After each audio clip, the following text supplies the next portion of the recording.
So I drastically lowered the volume on both the mic and the headset recording. Hopefully nothing's too loud again. I just pray to God that I play this video back and I'll be fine on volume.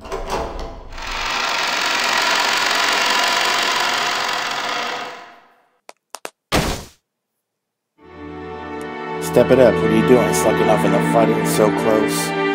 Started seeing spin around inside my head. I could just lie down on the floor, but that only looked more angry.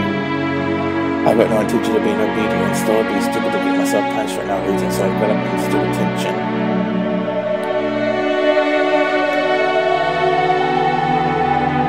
Fighting as close as it was, the American troops are likely to show up on this forgotten island. Let them come right now. That's what I've been waiting for all this time. That's a cowardly look you're wearing. What's with this cowardly look you're wearing? Is it so afraid you are dead? He's just against you won't be killing any of the battles like that. I got hit again. Can you please quit your whining already? Filthy cowards. They let themselves be controlled by this inexplicable anger because it is the only way to distract themselves from their own fear.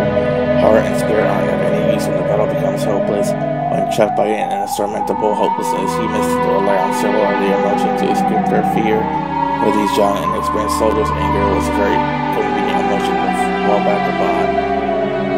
Anger is the one they use to paralyze their fear, and they then chant, damn the British, damn the Americans, they swing their bamboo spears around them, called it drilling. The more you want to drink, the more you need to drink to get drunk. Their anger, their useless anger, continued to pile up day after day without pause. I did not fear death, so I had no need of them. This made their cowardice all the more apparent to me. What's with this look on your face? You show me you lost your nerve down to your very soul. You're a fish. That's what you are. You got the eyes of a dead fish. However, it went both ways. Because I was able to spot their cowardice, they were able to pick up on my lethargy.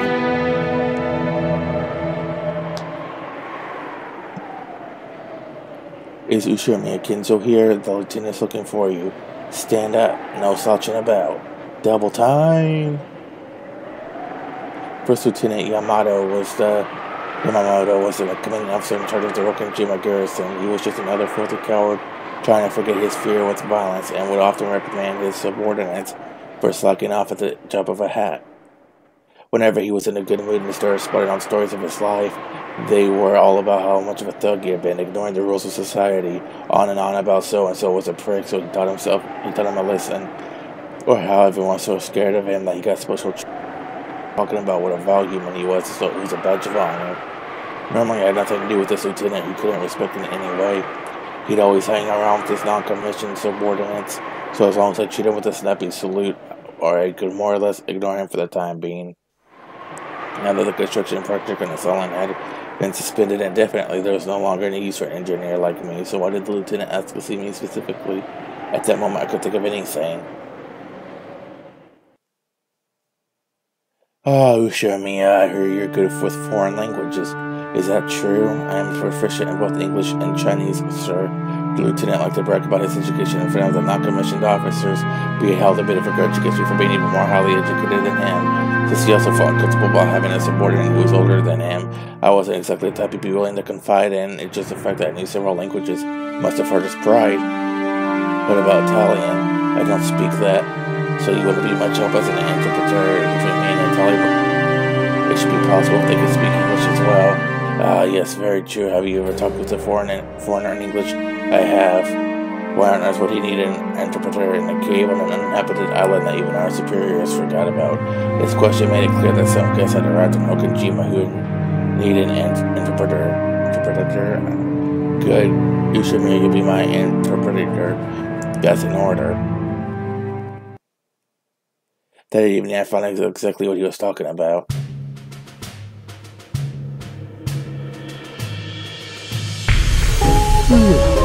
The appointment submarine dock in that cavern had never been used, was now being approached slowly by a submarine of the Italian Navy. Of course, I knew what the Italians were our allies. However, this was the first time I'd seen anything from their military with my own eyes. What was the Italian Navy doing here then? Italy surrendered in 1943. What's going on? It was the kingdom of Italy that surrounded. However, those who couldn't accept that surrender joined Mussolini and formed the RS continue fighting. The RSI, the Italian Social Republic, also known as the Solo Republic. You know the history. The ignorant often call the Italians cowards, saying that they surrendered first with Axis powers in 1943. That's not true. The most early Italian Social Republic fought bravely from the outbreak of the war in April 29, 1945. And Berlin just fell 3 days after that, far from being cowards. They gave one hell of a fight. Still, I'm surprised RSI Navy even had a position in the submarine that could travel all the way to Japan. Even if they did, it's a surprise that they come out this far at all. Why would they come to Japan? The submarine was both weather-worn and massive. I thought you had even imagined that a foreign submarine would come all the way out here. When we would never even had one of our own submarine stock. Well, the guards on Virginia, which were only about 30, stood at attention to the submarine at the submarine dock. Never seen an Italian or a mine or some accident trashed their sub. From what I heard, it sounds like their ventilator broke down and the cabin got packed with chlorine gas. The lieutenant was hinting about there being something very important in there. You mean like a code machine or the blueprints or some kind of new engine? I couldn't care less what they're repairing. I'm more surprised that the higher-ups still remember we exist. Hurry up, you sure me up. How are you supposed to interpret from over there? Yes, sir. On top of the hatch was a young Italian saluting us. Normally this should have been the job of a commissioned officer, but his clothes look like those of a sailor. They didn't look like he had the green composure of a ship's captain. They probably meant that all the commissioned officers in charge had died in an accident that had befallen his sub. Crew members crawled out of the hatch one by one, but they all looked pale and entirely worn out. I'm not sure how long before the accident happened, but being crammed together in a tiny sub full of chlorine gas running out of time can't be good for your health. Not only had the ventilators been broken, but traveling across the surface of the water surrounding Japan these days would be foolish in the extreme. They had been like a cheater instead of a can of poison gas. Almost all of them were unable to walk without leaning on someone else. It looked like they must have been staggered out of the hospital though. Who should me ask them who the captain is? Tell them that I am in charge of this island. Welcome to Japan. Do you maybe speak English? The crew members seemed to understand how I would speak English, but it looked as though none of them could speak it. Eventually someone seemed to be dressed and the announcer saluted. Welcome to Japan. Are you the captain? I cannot speak English. Please wait. After answering his low, laborious English, after asking us where he showed us to a subordinates in Arabic Italian, and looked at us and I think still one among them who could speak English. We showed me what they're talking about. They asked us to wait. They might be looking for someone who could speak English. At that moment, I heard a high-pitched cough. It wasn't a man's cough, it was a woman's. Beatrice. Cool. I speak English. As she came down from the hatch, a woman with beautiful golden hair said this in English. In this filthy cabin, the appearance of one as beautiful as she was seen like an angel descending upon us. Welcome to Japan. Is the captain there? The captain is dead. That man over there is the only officer left. My condolences. Can we do anything to assist you? We'd like to some fresh air and water. Some of us are installed in trouble breathing, and we like a place to rest. We would be happy to help. Do any of the others understand English? And ones who are all dead, I'm the only one left. Who showed me what's the woman talking about? Who's the captain? That man from a second ago. Who's that woman? Get translated already, goddammit. The lieutenant has been yelling like that for a while now. He must have been surprised to see such a beautiful woman appear from a submarine, and more than a little annoyed to see all of her attention focused on me alone. It was a mark of how divinely beautiful she was. Sir, it seems that she's the only one who understands English. She will act as their interpreter. Their captain is dead. That officer seems to be acting in this place. Who's that loud man who keeps yelling at you? Don't tell me he's your superior. Unfortunately, he is. He probably doesn't like seeing me, so I have such a beautiful lady all to myself. Oh, I didn't expect flattery from the nation. Your English is superb. Who should just hit my mic? I imagine you've been brought up very well, unlike that rude man who keeps on shouting. They should have made you the officer in charge around here. Oh, and I've never expected flattery from a Westerner. You're an interesting man. What's your name? Ushamiya Kinzo. If you don't mind, may I ask for your name as well? Beatrice Castiglione. Welcome, Beatrice. Welcome to Japan. That was when I first met Beatrice, the woman who would capture my heart for the rest of my life. So Beatrice was an Italian. She was the daughter of a high-ranking RSI official. Apparently their most important cargo was her father himself. Sadly, he had already died by the time they reached Okinawa. Why would a high official like that come to Japan? You're saying he went through the Suez Canal and crossed the Indian Ocean to come all the way here? That's a good point. If they wanted to reach one of their allies, Germany should have been much closer, so why would they make the long trip to Japan? It may have been part of some grand outrageous strategy. I don't know all the details, but shortly after I learned that this submarine mission was far from a minor one. They said that there had been about 60 of them at the time of their departure. However, only 10 of them, including Beatrice, had survived. Their submarine had apparently hit a mine or something in the nearby waters and sustained a great deal of damage. They told us they had flooded rapidly with water, which had taken out the batteries and released a large amount of chlorine. Their sub had been completely incapable of continuing further. A lump of metal floating by the dock. Since the sub seemed to be carrying such an immense value, the higher-ups ordered us to investigate.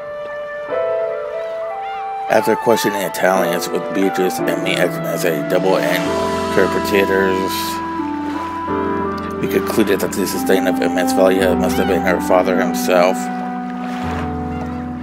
Apparently, Beatrice's father was extremely high up in the RSI hierarchy, and it was as though he might have worked alongside Mussolini himself, though their massive voyage had apparently been part of some top-secret mission. Now that the man himself and all the commissioned officers had died, their reason for coming to Japan remained a mystery, and our higher-ups were telling us to investigate, which meant they didn't know what it was. Their ship had broken down, their mission was unknown, and the high official they had been carrying was dead.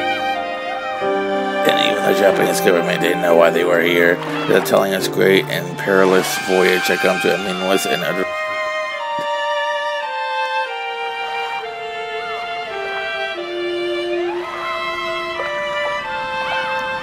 That's a relief. I always assumed that Caesar Chan would smell like soy sauce. What a coincidence. I've always thought Italians had hair made of pasta.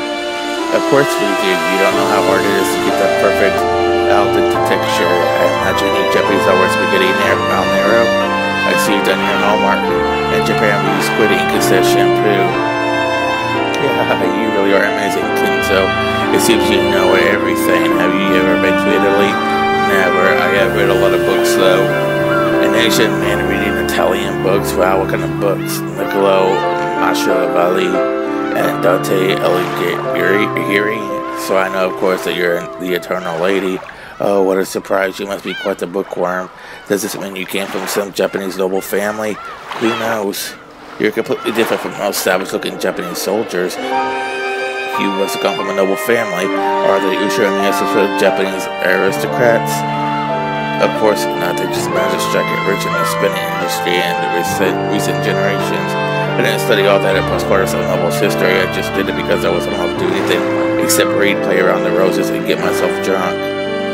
There had been no trace of malice and mischievous towards it. It had just been a curious question asked to a friend from a faraway country. However, Beatrice was from a noble family herself, so she could tell. She could see the faint, gloomy look in Kenzo's face. Forgive me, Kenzo. I didn't stop to consider why a high-class person like you would choose to take the position of a common soldier. I don't give a damn about my family line. When I die, the name Ushiramiya will have no hold on me. Then I'll finally be free. So you joined the army because you wanted to die. You must do that. Your family would be so sad. Family? I have no family. I have a wife for the sake of public appearances and children. However, I never wanted any of them. Everything is by those selfish, greedy elders. So at least while I'm on this island, I can forget about all of that and find some peace. Peace. But haven't I spent each and every day complaining that I wasn't sent to the front and haven't managed to die yet? I can understand the pain you're going through, though, but I do realize that my thoughtless words have hurt you. Forgive me, Kenzo. Forgive me, Kenzo. Yet those words are probably what did it. All these Japanese called me Ushiramiya. It reminded me that I was a property of the Ushiramiya family every time they talked to me. But she was different. She called me Kenzo, not Ushiramiya. So maybe just for the time I chat with her like this, I can forget that cursed family. Kenzo, I hadn't meant to make Beatrice feel guilty, but she seemed certain that her thoughtless words had hurt me. Thank you. Huh? Since you always call me Kenzo, I finally feel like I'm my own man. I think that I finally met a person who truly sees me for who I am. Kenzo, you may be I'm in a distant land, but I could tell that your heart is sensitive and beautiful. If we had grown up in the same neighborhood, I'm sure we would become fast friends. I'm happy too. You always call me Beatrice, not the daughter of the Castiglione family. We were both in the same position. Her Castiglione family must be a richer place as well. Though we came from different countries, we had finally found something that we both understood. Do you have a nickname that people close to you use? No, they usually just call me Kenzo. Well then, you should stop calling me Beatrice. All my close friends used to call me Bice. I like you to call me that too. Very well, from this point onwards, allow me to call you Bice as a sign of our friendship. Come on, don't be stiff like that. We're already friends, okay? A bright smile stretched across Beatrice's face. Bice, huh? No matter how many decades pass, that smile will never fade from my memory. So, is to regain your sense of self. Or I suppose people would put it, he cheated on his wife. Yeah. If you plan to continue being rude, I suggest you get in the habit of covering your butt. After having this butt pinch once more, I will hop proud, will hop around in pathetic agony. So in your eyes, grandfather, Rokenjin was always special because you first met Beatrice here. Indeed, if I had never come to this island, I would never have met her. It truly is an island of miracles. Is there anything left of that submarine base today? Yes, it's still there near Kuwadorian. It is in the shadows of the cove that can't be seen from the outside. After all, fishermen never approach this supposedly ill-omened island. It's unlikely that anyone besides me still knows of its existence. It's a 2-kilometer long underground passage between Kuwadorian and mentioned a remnant of that base. That is correct. There was some nonsense about fortifying several locations across the main island and connected them with tunnels carved out of limestone caverns. Passage and built 2 mansions, one at each of the island. 2 mansions, 2 families. Ushimi, a family mansion, and the mansion for the Kenzo released from the shackles of the family. Correct. It was something I needed. Another place where we'd escape from the cursed name of Ushimiya.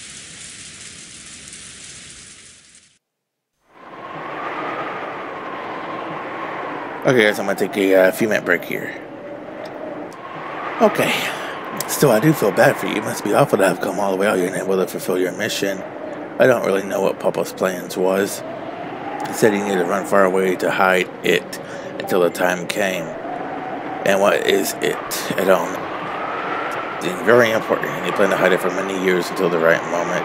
Oh, and he planned to hide himself along with it. I know because he apologized to me for sending us to live a long time on foreign soil. Didn't that second Lieutenant Vera say that you had no cargo in particular and that you were transporting your father instead? Lieutenant Angelo doesn't trust you or the others. Even I know a few things he's kept hidden from you. You might even know what Papa's goal was and what the cargo is. Whatever it is, it's a mission for the Italian military. It has nothing to do with us. After all, we're allies. We should be able to trust each other.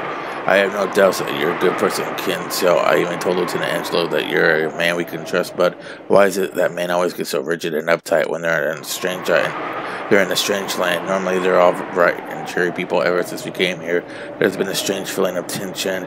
Lieutenant Angelo has ordered that his subordinates be armed at all times. It's almost as though we're in enemy territory. That it was true. The Italians were very clearly opposite of relaxed. The Japanese soldier watching this began and didn't really trust him at all. That's normal for a soldier.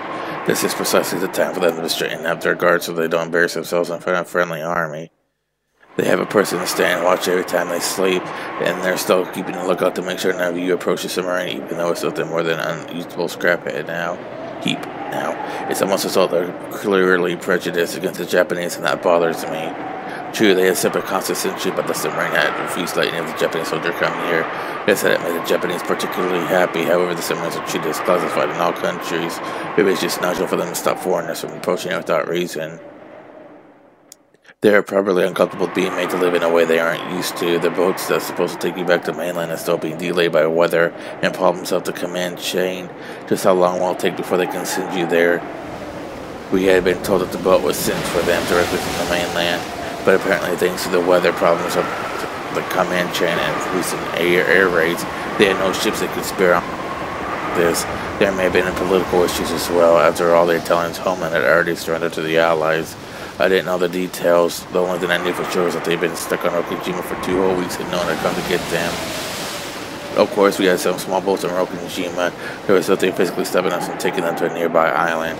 Still, Okajima was technically a top secret base, and contact with the outside world is strictly forbidden. Well, there's something we could do about it, and all of that bad really. After all, if a boat did come for us, I'd probably never see you again, Kenzo. True. To me, those 2 weeks were the first I ever truly lived. A faint 20 years. Okay, his name locked up again. The faint 20 years all seemed to vanish in the sparkle of that pair of weeks. I realized that she had to leave this place eventually, and yet this single movement felt so rich and dazzling that I felt myself wishing it could last forever. Then I heard a voice calling for Beatrice in Italian. It's Lieutenant Angelo. Looks like he wants you for something. Probably just scold me. These days he keeps yapping about how I shouldn't get too friendly with the Japanese soldiers. The second lieutenant approached saluting Kenzo after glancing at Beatrice, asking her to translate something. He began to speak in Italian. Judging by his tone, it sounded like something serious. Lieutenant Angelo has something very important to say here, so he wants to talk with your commanding officer. He wants your help with something. I don't know what. Something important. Got it. I'll go find Lieutenant Yamamoto. Lieutenant Angelo had 2 of his subordinates with him and wore a stern expression on his face. They didn't have to say anything for us to realize that this had been something very serious.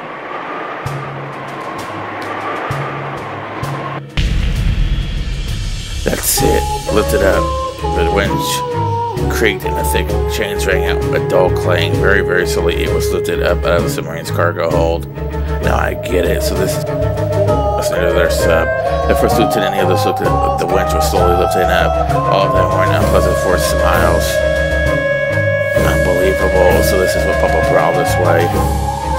Incredible. I've never seen anything like this.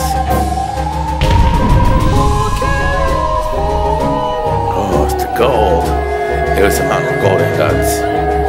Or ingots, I don't know how to pronounce. Those carefully piled bars were slowly lifted out of the cargo hold, one group after another. This gold had been their true cargo. We don't know where they were planning to take it.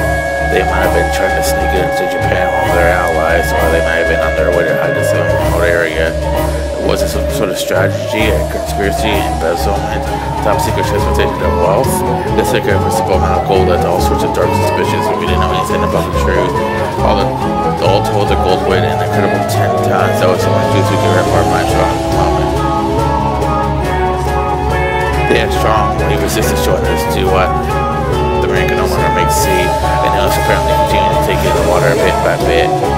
Okajima had been outfitted and had shown his ship slipshod way, so he had no means of repairing it. Although we could still level this up, there was no way we'd be able to lift it up once again once it had been filled with water and sunk to the bottom. Now that ship putting the gold away had clearly become an impossible go. They had apparently decided on an unloading net. Of course, they made no effort to explain the reason behind all this gold. They just asked us to help them take it out. Why would they take so much gold out of the country? Couldn't they have changed the course of war with this much wealth?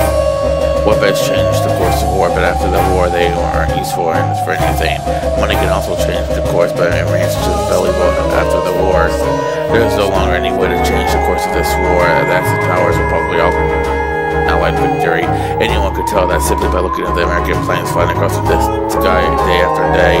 However, gold does not lose its value after the war. Everyone stared upwards, dumbfounded as the winch slowly lifted the dully sparkling gold.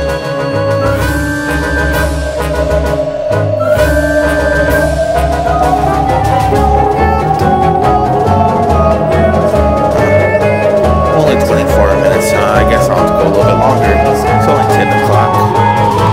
Now I might have tomorrow off, I don't know yet. Snowstorm tonight, y'all.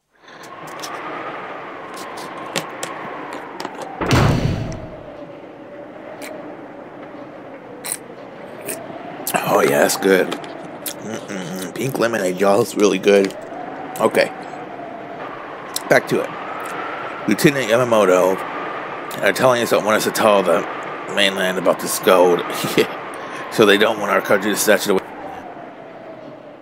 What did he say? He's saying your group probably doesn't want it reported because you fear that Japan will steal it away from you.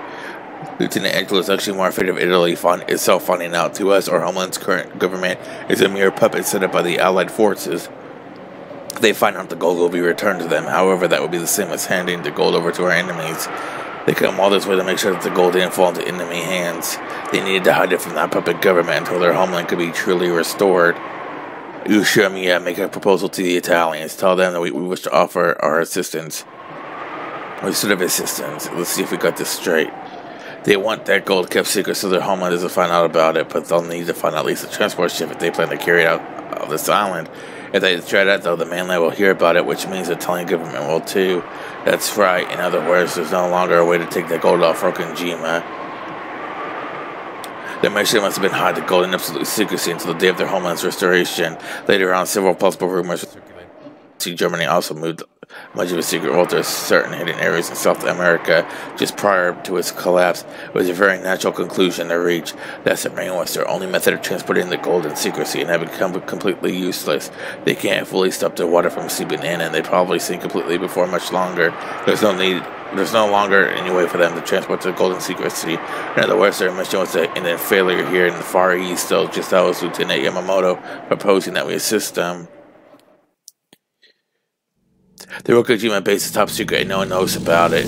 The islanders in the surrounding area think this island's ill omened and deserted, so they never come near it. Catch my drift, Umineko? What did he say? As we told you earlier, no one knows about this base, and as you can see, it's no use strategically, so the higher-ups have already forgotten about it. It sounds like Lieutenant Yamamoto suggesting that you hide the gold on this island. Beatrice quickly translated this and told Lieutenant Angelo. He began discussing something rapidly with his subordinates. They didn't look happy, but they probably didn't want to leave the gold for reconstructing their mudline in Asian hands. Still, it was hard to imagine any other option for them. It's a fierce debate. Some say there's no other option, while others think they should remain loyal to our homeland no matter the cost. Lieutenant Angelo stood between a rock and a hard place. The final order given to them by their fallen homeland was to hide the gold. However, by now there was no way for that order to be carried out successfully. If the mainland or their own homeland find out that the gold will probably be confiscated by the wrong people from their point of view, if they really wanted to carry out their homeland's orders faithfully, Lieutenant Yamamoto's proposal was extremely reasonable. Though he couldn't understand their words, he seemed to realize how divided they were. If we help out, we will hide the gold in total secrecy. Fortunately, there's an abandoned tunnel that stretches all the way across this island. He's saying that if you had the gold underground and burn this island, no one would be able to find it. Our side is saying that sounds like a realistic proposal. However, there seems to be someone who's just to accept the Japanese help. It seems they're having a decision. Do you really have a choice, Italians? You don't think you can hide that gold without our help, do you? And I thought you want to leave it lying around on the beach for much longer. Lieutenant Angelo wants to minimize the number of people who know about the gold. He doesn't trust the Japanese, but it looks like he decided that Lieutenant Yamamoto's plan has the best possible option. But he seems suspicious. About what? He's wondering whether they're really intending to move at full tons of gold and sweat to themselves in secrecy without any sort of compensation. 50%. Sir, you can't be. They know we're half of the gold to us. With that as our work wages, we'll hide the other half. Nice and safe for them. He's telling you to give us half of it. At the instant Beatrice translated that sentence, Lieutenant Angelo set his hand on the desk and stood up. Instead of flinching, Lieutenant Yamamoto, true to his boast of once being a thug who everyone feared, actually looked more relaxed and confident than he had previously. After that, they really don't have the option of refusing. We could demand 80% if we wanted. I would aware that to percent of the sign of good faith. Of course, we aren't the only ones with leverage here. If the Italians decide to leak this to outside, all the gold will probably be taken by Japan or Italy. We won't even get a single yen out of it. This can only work if both partners in crime here. He's saying we should all be partners in the crime of embezzlement. By now, he's already moved on to speaking as an individual, not as a soldier. I don't believe it, so the gold has blinded him. Lieutenant Yamamoto was grinning. It really did look as though he had been blinded by greed, just as Beatrice has said. If they leave it just piled up where it is, you can be sure that it'll be noticed when the boat comes from their mainland. If it happens, none of us will profit. They have to accept our proposal and hide the gold as soon as possible. It sounds like Lieutenant Angelo is dead set on Japanese and Italian governments not finding out about this. He wants to carry out his duty until the end. So what exactly does this mean? He wants to go very deep within the island, even if he has to pay some percentage to buy your silence. Of course, some of the subordinates objected strongly. They're saying about 50% is out of the question. Mia, how are they doing this? Or how are they doing? Oh, they also don't want any more people laying eyes on the gold. However, they simply object to the portions. Lieutenant Angelo says they'll consider 10%, though he's also saying that it's fairly sure Lieutenant Yamamoto won't accept that. Usha, Mia, what's the Italian's answer? They say they'll consider 10%. This time it was Lieutenant Yamamoto who slammed down on the desk, but the Italians didn't flinch either. An incredible tension filled the small room. However, despite his violent outburst a second ago, Lieutenant Yamamoto's expression still looked smug and in control. He was probably confident now that he had the initiative. 10%, now there's a modest proposal. Okay, sure, I'll give them 10%, and we'll split it 40-60. Tell them I won't go any lower than that. 40% for the Japanese, 60% for the Italians. The lieutenant was talking tough, but in truth, these negotiations were being made on equal footing. If the Italians had just wanted the gold themselves, it wouldn't be much of a problem. But what if they were true patriots and decided to return the reconstruction, even to the defeated puppet government of their homeland, and so they would probably report the extensions of the gold to the Italian invasion of the Republic. Eventually, the Italian government would petition the Allied nations for the retrieval of their gold. It probably wouldn't make it all back to Italy, but it might be used effectively to repair and rebuild their better towns. If that happened, Lieutenant Yamamoto and his friends would only be able to sneak out a few ingots at most. He was greedily planning to make this his own treasure island so that he and his subordinates could have an enormous fortune to all themselves. If he wanted to succeed, the Italians would have to keep their presence of the gold quiet. But there is one thing I don't get. If Lieutenant Angelo doesn't want to let anyone have the gold, he could just let the submarine sink. Why did he have it unloaded? I'd rather not think about it, but Lieutenant Angelo might have started planning to embezzle the gold as soon as he realized their mission would be impossible to complete. Right now, he's asking his subordinates to their opinions, both the soldiers and the individuals with families waiting for them back home. Soldiers are furious. The discussion between the Italians is becoming fierce and emotional. Though their homeland had fallen, they all had come all this way in accordance with his orders. They had probably given this a mission because they were particularly faithful and duty-minded troops. It seemed they couldn't disagree to foreigners' proposal to embezzle and split up the gold. Lieutenant Angelo looked like he was doing all he could to calm the unexpectedly fervent rage of his subordinates. This game keeps sucking up. Okay, yeah, it looks like the gold is spotting them too. Everyone's mixed up their true flames with how they want to be seen, and they can't make up their minds. How's their answer come? Usha, Mia. Vice, Lieutenant Yamamoto is asking for an answer. They're saying that they want some time to think. I had you to talk to, so I was able to distract myself from our current situation, but that wasn't true for the rest of them. They lost a lot of comrades at the end of the very long journey. Now they're here in a tight spot. They even lost their mission, the one thing that could have hit. They don't know what to do. Sir, they say they'd like some time. Sure, let them talk over all they want, but they better not take too long. If we're going to hide the gold, it'll take time and effort. Make your decision before noon tomorrow. That's all Italians. He's giving you until noon tomorrow, that bastard. He's practically threatening you. Lieutenant Angelo says he'll ask for everyone's thoughts on the matter. Which way do you think I'll go? I'll probably be tough going. It seems Lieutenant Angelo is willing to consider splitting it, but his subordinates and the others are probably opposed to that. All of them have lost close friends on their voyage to the Far East. They're firm and desire to do their duty for our homeland. Will they refuse Lieutenant Yamamoto's proposal? Even if they do, the gold will just fall into someone else's hands. There's nothing that's going to be left anyway. Lieutenant Angelo suggests they sneak at least one and got back with them. And some of the others seem to agree, but men always get carried away at times like this, even if I can't guess what they'll do.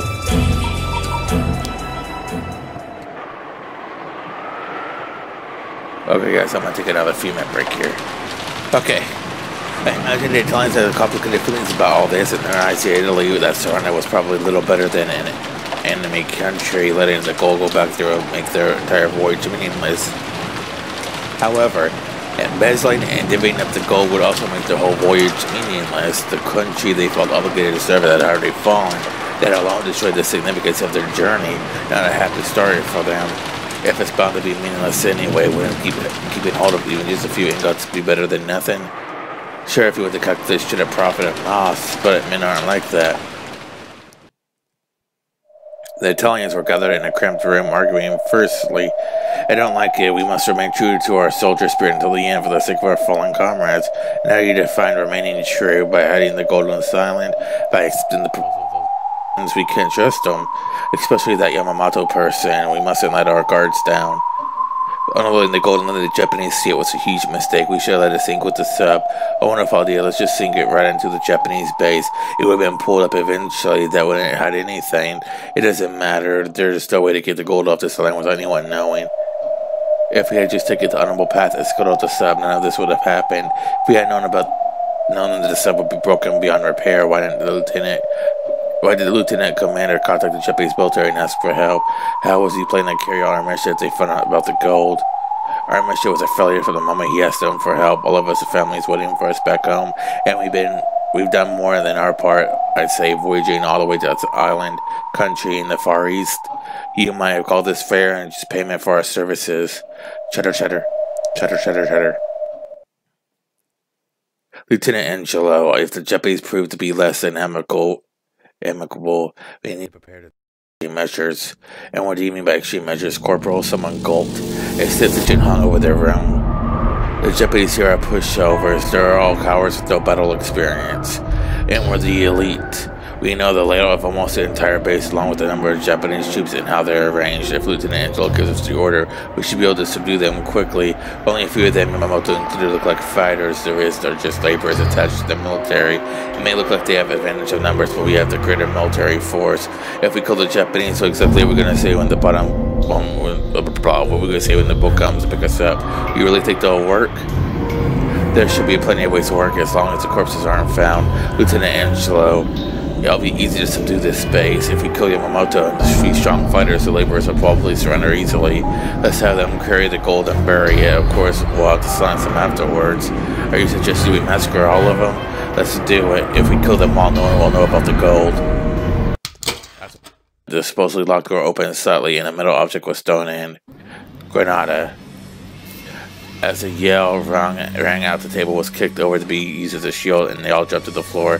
However, in this kind of room, it probably wouldn't do them any good. The Italians were all prepared for death. A dud. It's a dud. Fortunately, the shelby grenade was a dud. The door was slammed open, and 3 Japanese soldiers with willing pistols jumped in. Damn it, it's a dud. Kill the Italians. Kill the Italians. Return fire at will. In this small room, no matter who shot where, it was bound to hit someone. The exchange of bullets instantly caused a rain of blood with casualties on both sides. The 3 who jumped in were covered with bullet holes and fell over, moaning and thrashing. Gino, damn, they got us lost. We can't save him. We should consider ourselves lucky. If that grenade had gone off, we'd all be dead. The grenade was still rolling around on the floor. It had been a surprise attack. Lieutenant Yamamoto probably judged that the negotiations wouldn't work out. Lieutenant Yamamoto had probably judged that negotiations wouldn't. He decided to make the first move. Or maybe he had been planning from the beginning to put them in a position where they'd be gathered in one place to discuss his offer. Focusing most their island. If they killed all the Italians, they might have half, but all the gold would go to the Japanese. There was a chance the grenade might go off late. The Italians rushed out in the corridor. They heard gunfire from down the hallway. It was coming from the direction of the submarine dock. Clearly, the troops guarding the pile of gold were being attacked. Lieutenant Angelo, what are your orders? We have no choice. Kill the Japanese. Lieutenant, these guys are good. Those Italians aren't your ordinary soldiers. Yeah, see, they need good men. They need men good enough to guard that gold. After all, we have the numbers. Keep your ghouls around them. Kill them. Let's hunt some Italians.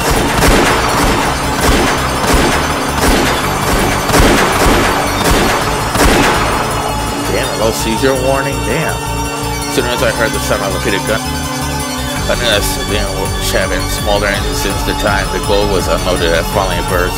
The eyes of our soldiers looked at the gold had been normal. The exercise had been enriched by demons. The Italians had been pushed to the limits by the heavy burden they bore. Who wouldn't have stopped after being trapped in a distant land where you couldn't understand the language or the writing? Thinking if I had to do something, I ran towards the sound of gunfire. Looking back on it was an extremely stupid thing to do.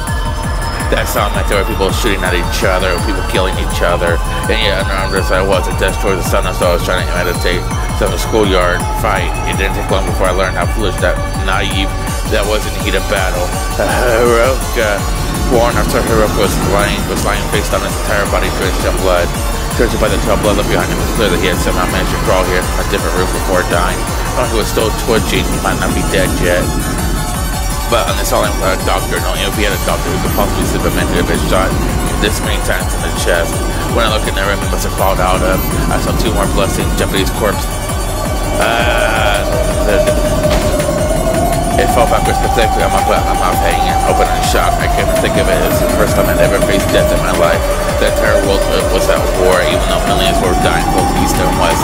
This was the first time I met with a person's death directly. Ridiculous. Then I joined the army hoping to die. Then I whine about not being the front lines. Yeah, so rejoice, kid. So isn't this a death you are looking for? Why not spread your hands and yell out loud? Come for me, magnificent death. Someone came right towards me. It was a colleague of mine, a Japanese man, Tajima-kun. Death towards me, pale-faced and out of his breath. His face seemed horribly contorted with terror. Mine probably looked the same. Tajima-kun, what happened? Ran away. We'll all be killed. Someone yelled in Italian at the same time. Tajima-kun let out a scream. Then he grabbed onto me as he fell to the floor. A red stain was spreading across his back before my eyes. Tajima-kun ran. As he spilled bubbles of blood, he said that one word and died. But that shock of seeing someone die right in front of me did not freeze my heart. And at fundamental level, all living things are concerned with the death of others. But one thing that matters is whether they themselves die or not. It was the barrel of the gun that the Italian soldier was pointing at that froze my heart. Tajima's comeback burst once more as he leaned against me. Flesh tore and blood splattered. This warm splash of it covered my face. Was the Italian still trying to finish him off, or even though he had stopped moving for good? How foolish I've been. How could I still understand the scene in front of me? Rejoice, Ken, so now you'll finally give me you want all this time. The Italian had fired to finish off Tajima-kun. He had been aiming at the man Tajima-kun had fallen on me. You showed me a Kenso. I pushed his corpse aside and scrubbed against the floor, death boy tumbling over myself. My hands pushed up against the floor hard enough to tear the ring fingernail off my left hand. When faced with death, humans can truly resist with all they've got. As I ran and scraped at parts of my body, it was painful, hot, but that didn't matter at all. I heard yelling in Italian from behind me over and over again. It felt like they were running, chasing after me. I didn't want to look back, so I kept on running and running until Italians were up behind me. This is death. Didn't you want to die? No, I don't want to die. Why? Then I want to die slowly, but now I know how wonderful it is to be alive. She taught me, Christ did. I can only be free when I talk to her, no. But I thought me with her, I finally came alive for the first time. I was born. I want to live. I want to live. I want to live. I want to live. I don't want to die. I want to live and see her right now. If I don't see her, I'll die. I'll be killed. Stay cool, Kendall. She might be killed too. If you live and she dies, she might as well be dead. Before I knew it, my face was covered in tears, dot saliva. When I stopped wanting to spit it fell, I finally was able to come back to my senses a little. I could still hear it intimate. The fire was still going on, and I had spread throughout the entire base. Bye. Are you okay? I'll find her and take her to a safe place. Their lieutenant will probably kill all the Italians and steal the gold, but probably won't be an exception. Bye. I lived for the first time after meeting you. I was born, so if you die, I'll die again. I could feel every cell in my body being reborn. Now we showed me a Kenzo, but it's a completely different Kenzo. Of course, I was terrified that I might be really shot if I went back, but I didn't want to die anymore, to truly die, so I was able to overcome my fear. Bye. Rubens, what on earth is going on? What is all this? There's no need for you to know. Just stay hidden there. Don't come out till one of your fellow countrymen calls for you. I heard an Italian voice. He's over there. Damn yellow monkeys. Ruben stood with Beatrice behind his back and immediately shot the 2 men rushing at him with 2 9mm bullets from his Beretta 1934. However, one of the 8mm bullets from their Type 94 Samara straight into Ruben's chest. All 3 of the shooters were struck in the chest and fell down in a heap. No, Rubens, go up to the surface. You have to hide it in the forest. Rubens. Yeah, my be chatty. The explicit Tapia was the commanding officer of the Japanese soldiers Yamamoto. The blast of the 3 guns had just sounded. Adding on these screams, it was hardly surprising that he had noticed the encounter. They had come to this anyway. We should have taken this woman as a hostage in the first place. Damn that. Damn annoying, that's what they are. Yamamoto spat. We have just used that moment to such a Ruben's gun. Yeah. We look at you, we get a gun without missing a beat. Italian women sure are scary. Damn it, both of you screwed out. We spent this last part of the 2 dying men who lay on his feet. However, what had happened to them wasn't particularly surprising. It wasn't the first time it had happened either. In this tiny, cramped tunnel, nearly everyone had met head on, and when both sides shot recklessly in such a situation. 2 corpses. Whoever assists another person pull the trigger quickest won. That was the only way to survive this battle without a bullet in your chest. Because of this, both Japanese and Italians had killed each other without hesitation, and they sometimes even pulled the trigger on common allies. In the midst of all this, with several Japanese men who had stumbled into the fight, wondering what was going on.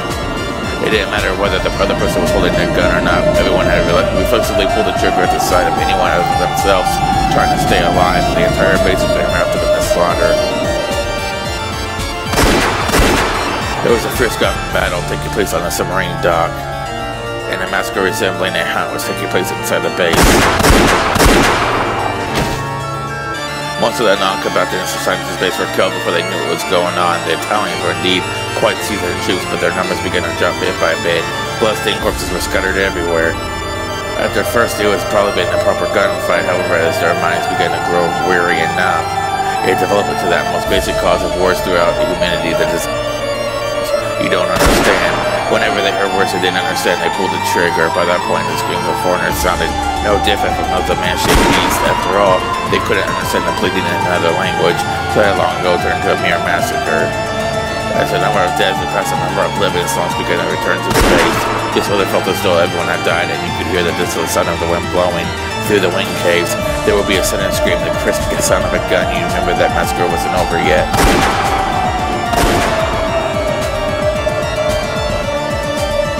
This happened over and over again. Eventually, 2 silence fell, and marked a pitiful end for those led astray by the gold.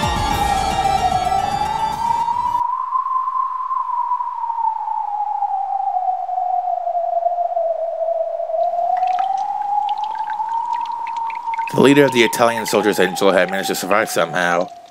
He encountered nothing but corpses of friend and foe. All was quiet once more in the base. If he was careless enough to call out, he might be shot over shadows or somewhere. About like a panther, breathing quietly and searching for remaining enemies. There was no sign of trace of any living person. Maybe all the people on that space had died. Damn Japanese. The Japanese struck first, but this time they were also talking about killing them. They simply made the first move as a military man, so perhaps we should be grateful for this day. Even if the boat had come to pick us up, there would have been no honor left for us. We would have been more failures in our mission, unfit to face our dead comrades. Perhaps dying here in the Far East alongside my gun is more fitting end for a soldier. I noticed the sound of shuffling feet locked up again. Okay, well, there we go, it's unlocked. I noticed the sound of the shuffling feet coming from around the corner and strained to hear. If someone's just winning and dragging their feet, noticing them before they notice me greatly helps my chances. At this strange, there's no point in taking prisoners. We must dispose all of the Japanese. I'll dash around the corner quickly, check to see who they are, and shoot if it's a Japanese person. Nothing more. I've been hiding in my footsteps the whole time. They probably don't know I'm here. Once the shuffling footsteps had come close enough, Angelo leaned around the corner. The voice that reached him spoke Italian. Run. You. I've been looking for you, Lieutenant Angelo. That makes all of you. I've been counting on Italian corpses you see. Lieutenant Angelo, are you okay? Blood poured from Angelo's chest. His gun fell to the floor, then his knees, and then the rest of his body crumpled and stopped moving. Yamamoto's accuracy with the gun wasn't particularly stellar. However, Angelo waited until they were fairly close before jumping out, so Yamamoto had made the shot. He managed to hit even with a short-barreled handgun in one hand and a woman as a hostage in the other. Really, though, our Rokujima garrison was pathetic. Am I the only one who's not dead? Trash all of them. Did you fight without using a woman as a shield, you brute? Let go. Quiet. No, you see these Italian girls. If you just be more cooperative, I'd at least spare your life. It was such an obvious lie that you wore a better smile. The Italians were spies working for the enemy, and they all died along with the garrison in the gunfight. Since this was how he could afford having Italian survivors. By this point, he wouldn't be able to keep the entire pile go, but he should be able to grab as many as he could carry. Even that would be worth a huge amount of money. Beatrice suddenly swung her head, especially up until nose hard. Someone to help, someone. Yeah. Yeah, you bitch, man. She almost managed to escape, however, Yamamoto quickly grabbed her leg and tripped her. He followed her back and Yamamoto mercilessly stomped his foot down on her stomach and pointed his gun at her. His head only copy of taming convoys died. Lieutenant Yamamoto, she had nothing to do with this. Let go of her. Kizo had jumped out of the shadows. He was holding a gun and stolen from one of the corpses. Lucia Mia, also, you're alive. Let go, you're hurting her. It was she, wasn't you? Today telling himself. What are you talking about? Yamamoto didn't know that the grenade had been a dud. He had been sure that the surprise attack would work, but it hadn't, so he assumed the kids must have tipped them off. It's your fault the surprise attack followed. Your turncoat, you're a traitor to your country. I know you've been working with them to this woman. Can you see that you caused all this because you were blinded by gold? Around the case of this man has shot people begging for their lives, so should you too. Don't talk and tally. You can feel in your mouth again and hesitate to shoot. It hurts. Yamamoto ground his heel pinches his gun. Stop it, stop it. She has something to do with this. Oh, are you pointing a gun at a superior officer? Stop and think a bit, fool. If we agree to keep the same story, we can have that hollow gold all to ourselves, okay? I can only grab a few on my own, but if we work together, we'll be able to sneak off with even more. I don't mean this is your superior officer. Let's put it equally between us as a man. The last time you opened his leg gold 50-50, you tried to slit their throats. You shot me out, and he looks like you prefer to let it go. Without any hesitation, jump up to raise the barrel of his gun towards Kinzo pulled the trigger. It grazed Kinzo's right ear. If Yamamoto aim was a bit better, the bullet would have sent into Kinzo's face. Kinzo, how could you? About to let Yamamoto's military disruption go to waste. Beatrice flashed shot in the right foot and Yamamoto's crotch. After pointing in pain at the money, he pushed a flash against Yamamoto's face and he stopped on her chest. Bites me, bitch, die. Bitch, you shut her eyes, like hoping that she could do the same and come in pain. No one wants to watch the moment they get shot.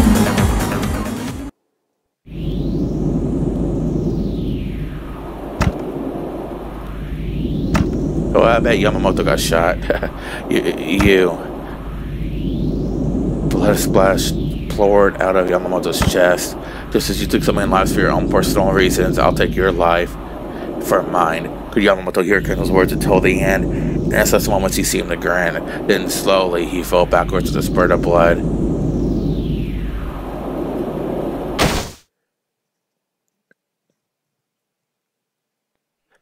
Kenzo, are you okay? I was sure you'd been shot.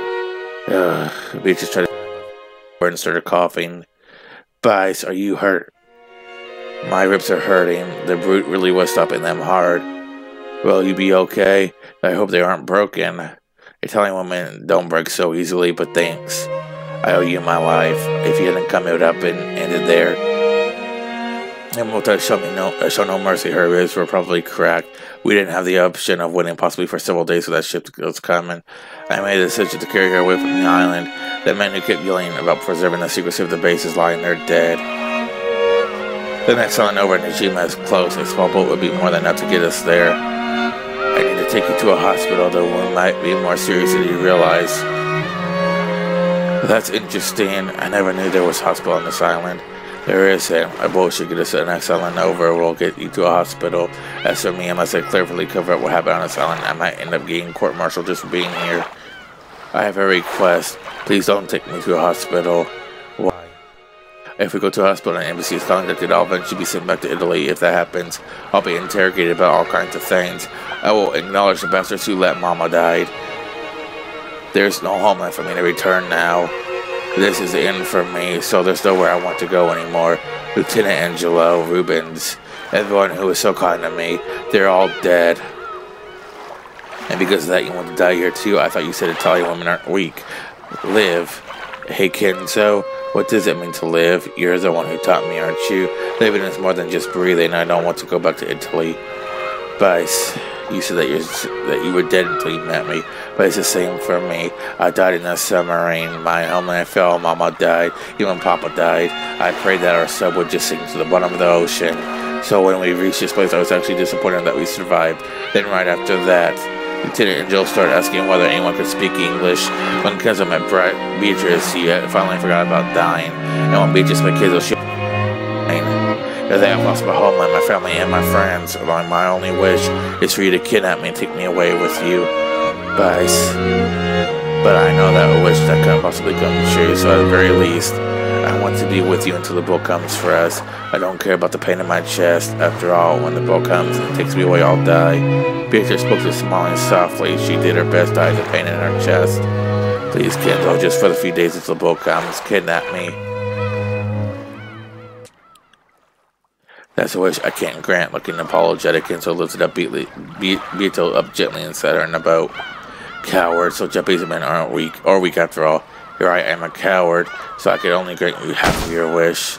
With a cluck, he placed it wrapped in a jacket in the boat. What do you mean? The part about until the boat comes for you, that's the part I can't grant. Huh? What do you mean? Kidnapping you, that part I will do. Be a Dr. Najima, I'm wearing a Navy uniform. I should be able to pass myself off as a survivor of a boat carrying a VIP that was someplace like enemy ships. The doctor happens to be one of the greedy sort, all the better. After all, I have right here the golden magic to make people do what I say.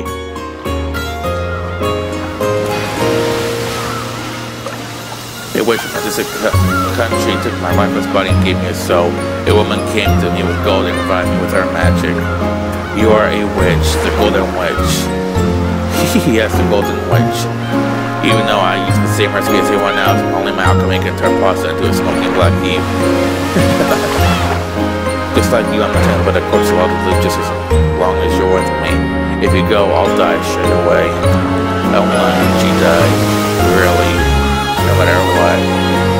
Take responsibility, okay? After all, you're the one who's kidnapping me.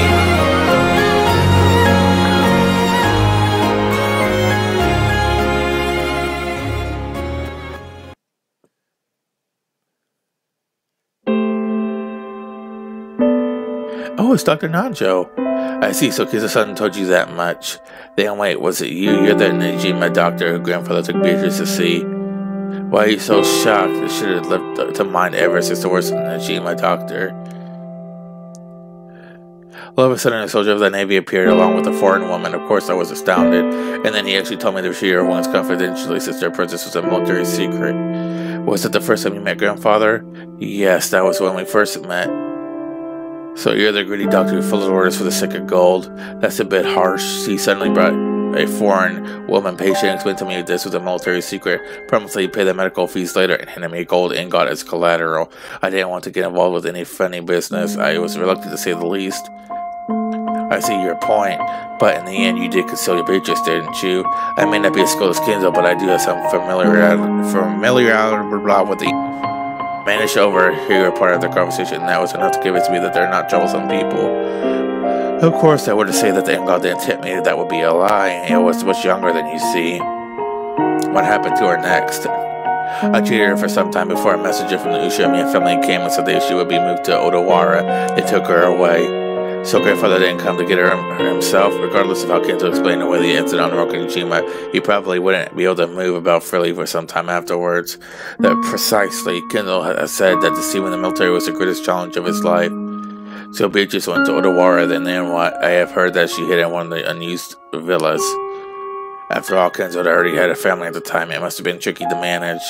So leading a double life was business as usual for Kenzo before it grew Dorian.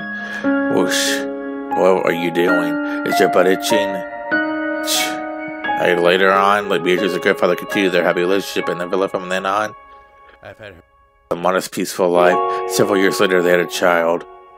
So Kudo Warriors Beatrice was born.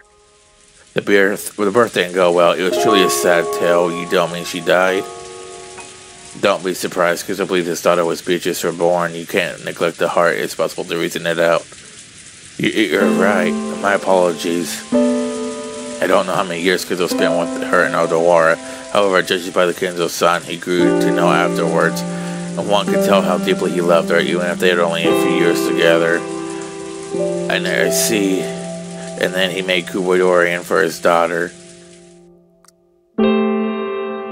Kenzo-san cleverly made use of the samurai's gold to build up a fortune in a flash, and he made use of his considerable skills in English to make connections with the GHQ, becoming immensely wealthy in a short span of time. There's no need to explain this part to you, Lion-san. or Leon's son, yes. He used that vast wealth, bought Rokujima, and built the mansion. There are many relatives in Odawara thinking he was crazy to buy an entire deserted island. If you could carry 10,000 of gold around in your pocket, Kenzo probably wouldn't have bought Rokujima. He hid the gold somewhere, and Rokujima built up a fortune with the ingots he'd taken out of it, and then bought up the whole treasure island. Exactly, and that's what started the legend of the Umineko gold. What about the mark of the one-winged eagle that is supposedly pressed into the ingots? The one-winged eagle, or more precisely an eagle of which only one wing was visible. What do you mean? You see often in Europe, do you not? A crest or coat of arms with an eagle spreading its wings on it.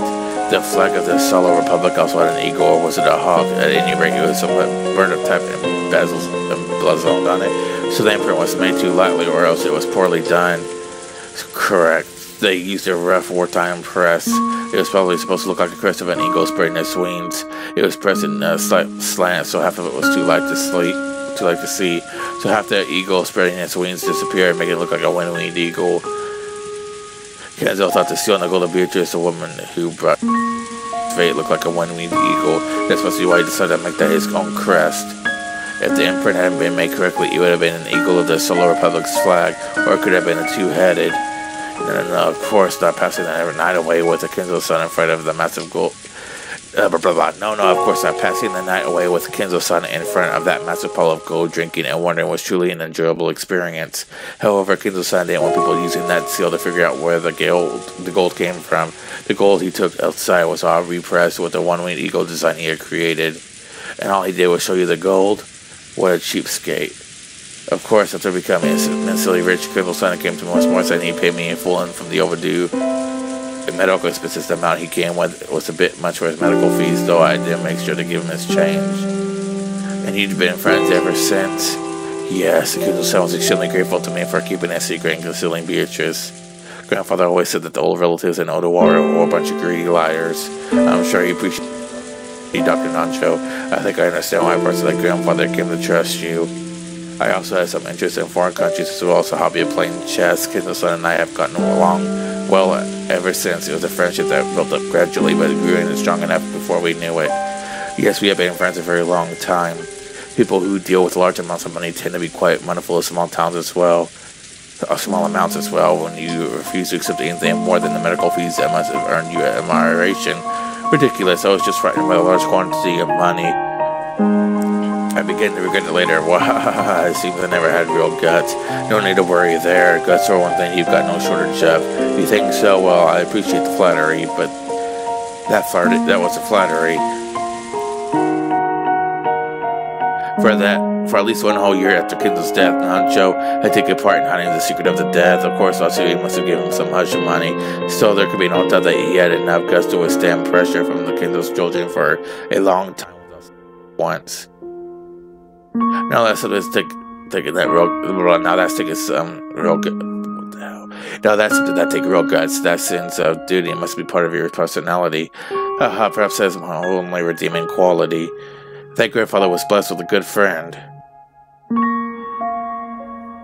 Ooh. Okay, guys, I'm gonna end the video here. Thanks for watching, guys. Hope the volume wasn't too loud still. I don't know if it changed whatsoever or what, but I'll see you guys next time.